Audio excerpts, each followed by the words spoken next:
உலகையே அதிர வைத்த, கலங்க வைத்த எப்ஸ்டீன் ஃபைல்ஸ் பற்றி தான் இன்னைக்கு பேச போகிறோம். தொடர்ந்து அதை பற்றின செய்திகள் வந்துகிட்டே இருக்குது. இந்தியாவில் பல இயக்குனர்கள் பேர் அதில் இருக்குன்னு சொல்கிறாங்க.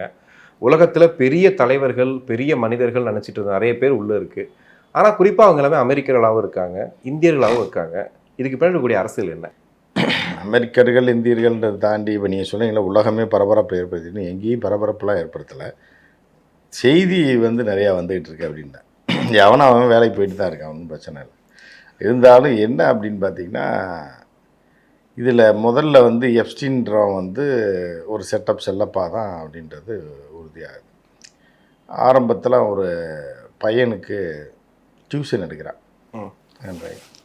அவன் எப்படின்னா இவனோட பின்னணி இப்போ தான் வேறு மாதிரி, அது வேறு எல்லாம் போட்டிருப்பாங்க. பட் ஆனால் என்னென்னா நம்ம இன்றைக்கி காலையில் ஒரு இது போட்டு பிரேக் பண்ணியிருக்கோம். என்ன அப்படின்னு பார்த்தீங்கன்னா, இவன் ஹிட்லர் அது இப்போ 2ஆம் உலகப் போர் நடந்து பாருங்கள். அந்த காலகட்டத்தில் இவங்க பேரண்ட்ஸ் அங்கேருந்து தப்பி அமெரிக்கா வந்தவங்க அப்படின்னு சொல்லி ஜூஸ் கம்யூனிட்டி யூதர் அப்படின்னு ஒரு புதிய தகவல் ஒன்று.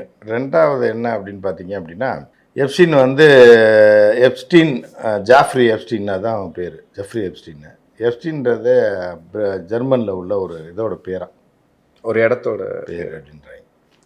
ஸோ அந்த பேரை வச்சுருக்காங்க. ஆனால் இவன் பிறந்தது எல்லாமே யூஎஸில் தான். அப்படியே வளர்ந்துருக்கும்போது கணக்கு நல்லா போடுவான் போல.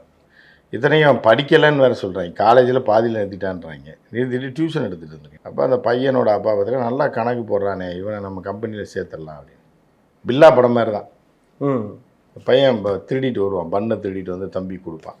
அந்த திருடுற ஸ்டைல் அந்த டானுக்கு பிடிச்சி போனோடனே, தம்பி இங்கே வா என் கூட வந்துடுறியான்னு சொல்லி கூப்பிட்டு போய் அதான் பில்லா வாங்கி விட்றான் ரஜினியை. ஸோ அந்த மாதிரி இவனை பார்த்தவொடனே நல்லா கணக்கு போடுறான்னு சொல்லி அவன் கூப்பிட்டு என்ன பண்ணுறான், கம்பெனியில் ஒரு ஷேர் ஹோல்டராக போட்டு இதெல்லாம் பார்த்துக்கன்னு ஏதோ சம்திங் சொல்கிறான்.